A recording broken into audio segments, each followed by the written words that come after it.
Right ఇక bulletin లో మరో బ్రేకింగ్ న్యూస్ చూస్తున్నాం. పశ్చిమ ఆసియాలో అయితే యుద్ధ జ్వాల ఇప్పట్లో ఆరిపోయే సంకేతాలు అయితే కనిపించడం లేదు. ఇరాన్ సైనిక సామర్థ్యాలను పూర్తిగా నిర్వేశ్యం చేసేందుకైతే అమెరికా, ఇజ్రాయెల్ ఇటు భీకర దాడులు జరుపుతూనే ఉన్నాయి. ఇక ప్రతీకగా ఇరాన్ కూడా ఇజ్రాయెల్ సహా పలు దేశాలపై దాడులు ఉధృతిని అయితే పెంచుతోంది. దీంతో ప్రాంతీయంగా తీవ్ర ఉద్రిక్తతలు అయితే కొనసాగుతున్నాయని చెప్పాలి. ఇక మరోవైపు బేషరతుగా లొంగిపోవాలని కూడా టెహ్రాన్ అయితే అమెరికా అధ్యక్షుడు డొనాల్డ్ ట్రంప్ అయితే కూడా హెచ్చరించడం కూడా జరిగింది. దానితో చర్చలేమి ఉండబోవని కూడా స్పష్టం చేయడం కూడా జరిగింది. ఇదే నేపథ్యంలో ఇరాన్ కొత్త సుప్రీం లీడర్ ఎంపికలో భాగంగా తన పాత్ర ఉంటే మంచిదని కూడా పేర్కొన్నారు.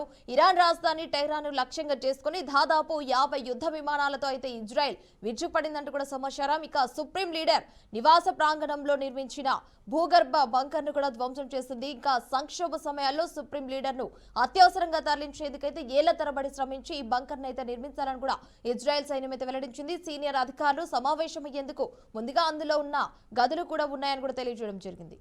ఇక హెజ్బొల్లా తిరుగుబాటుదారులను లక్ష్యంగా చేసుకుని లెబనాన్లో రాజధాని బీరూట్ శివార్లతో కూడా పాటు పలు ప్రాంతాల్లోని ఇజ్రాయెల్ బాంబుల వర్షం కూడా కురిపించింది.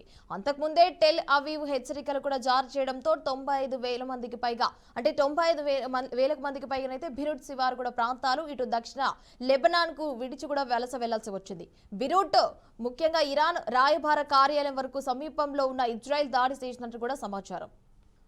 ఇక పశ్చిమాసియాలో యుద్ధ జ్వాల ఇప్పట్లో ఆరిపోయే సంకేతాలు అయితే కనిపించడం లేదు. ఇరాన్ సైనిక సామర్థ్యాలను పూర్తిగా నిర్వీర్యం చేసేందుకు అమెరికా ఇటు ఇజ్రాయెల్ భీకర దాడులు జరుపుతూనే ఉన్నాయని చెప్పాలి. ప్రతిగా అంటే ఇరాన్ కూడా ఇజ్రాయెల్ సహా పలు దేశాలపై దాడులు కూడా ఉధృతి పెంచుతోంది. దీంతో ప్రాంతీయంగా తీవ్ర ఉద్రిక్తతలు అయితే కొనసాగుతున్నాయి. ఇక మరోవైపు బేషరతుగా లొంగిపోవాలని కూడా టెహ్రాన్ అమెరికా అధ్యక్షుడు డొనాల్డ్ ట్రంప్ అయితే హెచ్చరికలు కూడా జారీ చేశారు. దానితో పాటు చర్చలేం కూడా ఉండబోవని కూడా స్పష్టం చేయడం కూడా జరిగింది. ఇరాన్ కొత్త సుప్రీం లీడర్ ఎంపికలో భాగంగా తన పాత్ర కూడా ఉంటే మంచిదని కూడా పేర్కొన్నారు. ఇక ఇరాన్ రాజధాని టెహ్రాన్ ను లక్ష్యంగా చేసుకుని దాదాపు 50 యుద్ధ విమానాలతో ఇజ్రాయెల్ విరుచుకుపడింది. సుప్రీం లీడర్ నివాస ప్రాంగణంలో నిర్మించిన భూగర్భ బంకర్ ను కూడా ధ్వంసం చేసింది. సంక్షోభ సమయాల్లో సుప్రీం లీడర్ ను అత్యవసరంగా తరలించేందుకు ఏళ్ల తరబడి శ్రమించి ఈ బంకర్ నైతే నిర్మించడాన్ని ఇజ్రాయెల్ అయితే సైన్యం వెల్లడించినట్టు సమాచారం. సీనియర్ అధికారులు సమావేశమయ్యేందుకు అందులో గదులు కూడా ఉన్నాయని తెలిపింది. హెజ్బొల్లా తిరుగుబాటుదారులను లక్ష్యంగా చేసుకుని లెబనాన్లో రాజధాని బీరూట్ శివార్లతో పాటు పలు ప్రాంతాల్లో ఇజ్రాయెల్ బాంబుల వర్షం అయితే కురిపించింది.